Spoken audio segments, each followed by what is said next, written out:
I'm Nolan Beilstein, and welcome to another episode of Gen Z in Manufacturing, a podcast where I interview young people about their journeys in manufacturing, how they intend to influence the industry, and what they are looking for from an employer.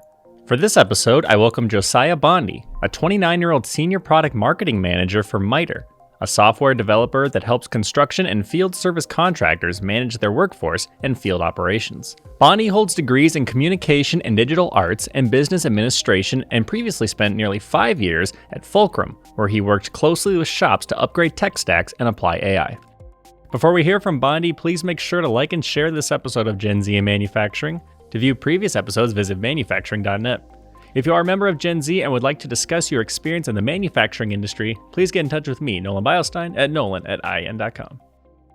Okay, Josiah, well, thank you for joining Gen Z in Manufacturing. You're kind of a unique guest here because you work with companies that do manufacturing art, but you don't have any direct manufacturing experience yourself. So as someone who falls into that category, what surprised you most about the manufacturing industry?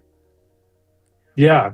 First of all, I want to say I feel kind of like an imposter on this podcast. No. I'm coming from the tech side, but I feel kind of ashamed to say this, but I think a lot of people entering the industry probably would have a similar sentiment of just not realizing how important manufacturing is, how many things are made, everything's made, and it starts with manufacturing, and so I was just surprised by the level of quality in things I interact with in my everyday life, and didn't realize, a SpaceX rocket ship has, maybe 4,000 suppliers, and they're not big shops around the country. A lot of them are like small shops, 100 people or less, making like extremely precise components for those rocket ships. And somehow it all needs to be coordinated to hit these launch dates and targets to go to the moon. And so the biggest surprise for me was these headlines I heard on the news, and targets that our country's working towards rely on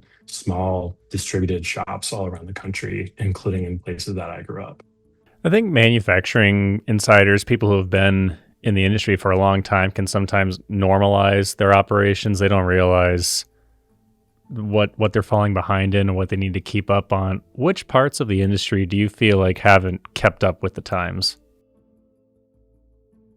Manufacturing has adopted technology faster than most other industries historically.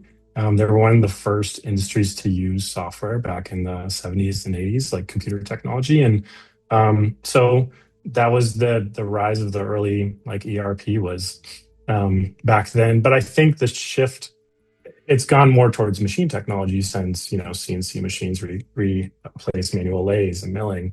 And now you have 30 kilowatt and 40 kilowatt lasers. And so I think what's happened is you've seen a shift from investing in software to coordinate the operations of an actual manufacturer, and more towards the capabilities of the machine.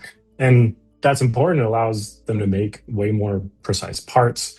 Different axes allow for different types of parts, faster production. It's really, really important.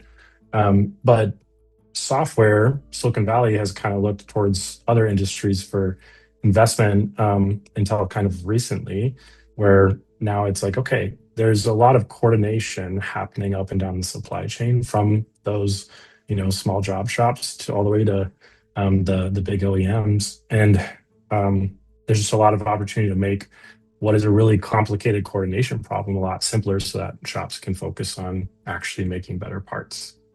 What disconnects do you notice between those software companies and manufacturers? Yeah, coming from not a manufacturing background, I was just shocked how much paper is used and spreadsheets when I came into manufacturing, and thinking about how many jobs exist to essentially enter data that was written manually on the shop floor. And so that's one of those gaps where it's like, you have these extremely high tech OEMs iterating on new rocket ships and on planes and on trains and all these incredible, you know, just futuristic goals that we have. And yet, like, it's routing down a lot of times to a spec, a tolerance written on like a piece of paper. And so there's just a lot of inefficiency getting that information back and forth. That if that was more efficient, making rocket ships would be faster. And I don't know many people that I've talked to in manufacturing that just, nerd out on process, or at least on uh, coordination. Like most of the time, it's on the craftsmanship and making incredible parts. Um, so that's been just the, I guess, something that continues to be like blaring to me is like, wow, there's so much happening on paper that could be happening with like good software that would bridge that gap.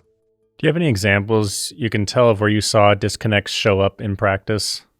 I guess, one really specific disconnect is I'm thinking about aerospace shops a lot right now. And there's seems to be a disconnect between like engineering and quality and production a lot of times, where you have information being handed down from the OEM on the specs needed to build a part, and sometimes they're not always like passed to the person actually scheduling it, or the person actually like creating the part in a way that like makes sense. There's just so much communication happening, and production and quality have kind of been like siloed in their own thing. When in reality, like they should be complementary, right? Like quality is making sure that the parts being produced in production are meeting specs, and so that's like a disconnect that I think I've seen just in the last several months because of visiting a bunch of aerospace shops. What have you learned about just the craftsmanship that's involved in the manufacturing industry by being close to shop floors? I think the word precision has a way deeper meaning when you watch somebody make a part on a Swiss machine. Or you think about that part is that little piece is going inside of somebody's ankle, or something, helping somebody's heart still beat. Like it's a level of precision that's like really, really difficult to understand. And it's so valuable, so tactile. Like the work that's being done in these small shops, across the towns that I grew up in, they're literally saving people's lives. But I would have thought of the inventor, as the person who, made that thing possible. They did in a way, but it's the people who are meeting those really, really tight tolerances that are continuing to make it possible. How do you think that companies could better broadcast these remarkable things you're talking about, like all these suppliers going into a spaceship or a piece that goes in someone's body to save them? How can companies reach those people with possibly a dormant interest in manufacturing and help them realize more of what the industry has to offer? I think that's a really difficult thing to get anybody to think about. I think it requires the general public to care. And I don't think you're going to win everybody, but there are people who care about design and craft that I think would naturally be drawn to it if there was more, um, just storytellers explaining like how things are actually made. I think of one of my favorite podcasts is it's about like architecture, infrastructure, and design, and they just talk about how everyday things are made and decisions were made. For example, like curb cuts on a street corner. Like, they used to just have it drop down from the sidewalk onto the street, and now, there's ways for people with wheelchairs and to make it up and down on the sidewalks. But like, I would have never thought about that if somebody didn't tell that story. And I don't know who's responsible to do that for manufacturing. Um, it could come from a lot of different places, but yeah, that's more of what I think could change that. And you have, how it's made and different shows in the past who have done parts of it. But yeah, there's just so many stories. There's so many people in manufacturing, so many stories. And yeah, I wish people knew a little bit more about how the things that they're using every day and looking at actually like get made. So you're a content marketing person. You're kind of a storyteller yourself. Say you're working with a major manufacturer and they want to get their message out. What kind of advice are you going to give their execs to tell their story? I think just reminding, like you said earlier, I think a lot of people kind of, it becomes normal to them, the work that they're doing. I would just remind them that it's not. Like that to people outside of the industry, the work they're doing is really special. the amount of and manufacturers do take pride in it. The amount of shops I've been to that have a part sitting on the wall that they're like, oh, this this went into this spaceship, or a version of this went into this spaceship, or this is a part of a display that's in every Target across the country. Like they are doing that, but for some reason it's just, I don't know if it's just you get tired of telling the same story. Um, but that's the type of stuff that I think if more kids, if the younger generation understood the amount of cool things that are already happening in manufacturing, maybe they'd get a little more on board. Um, so yeah, it's just probably remind them to keep telling them their story, keep telling their stories, and take whatever opportunities given to them. There's plenty of news outlets covering this stuff. There's people like you telling stories, and just keep it up. Going back to the software side of things, where do you think Gen Z can fill some of these communication gaps between software developers and manufacturers to reassure the people on the production side that software is going to support their expertise and not replace them? For me, manufacturing is so physical. It's hard to imagine that it's going to be replaced anytime soon. I think you've had years of robots like starting to replace some things, but the kind of like wave of AI technology today that is actually starting to displace a lot of tasks doesn't apply as directly to manufacturing, because you still need somebody to make the part. And also these LLMs, so think about Anthropic's Claude or OpenAI's ChatGPT and stuff. They're trained on publicly available data. So there's just all of that like institutional and tribal knowledge that manufacturers have built up over time generally isn't publicly available. You can't look up how to make a rocket ship online. And so I wouldn't say like, don't worry about it. Things aren't going to change. I would treat it more like, okay, it's, you're going from a manual lathe to a CNC lathe now. You're going to have to change. But there's a lot of opportunity to do more with the same people and machines that you have because of software, but even more so right now than just software, AI technology. So I would just say, embrace it as an opportunity more than let fear, stop you from feeling like you're valuable. What a perfect transition you set up for me. I was going to ask about AI next. What are some common misconceptions about AI in manufacturing? One common misconception, by nature, these LLMs, which stands for large language model, but just AI tools that you use every day, um, they're probabilistic by design. Which what that means is that you're not going to get the same answer every single time you ask something. And I think a lot of people see you get something wrong once or twice, and then they just are like, oh, no, that doesn't work. I'm not going to use it. But I think that's a mistake. I think you should treat it a little bit more like it's an intern or like a new employee at the shop.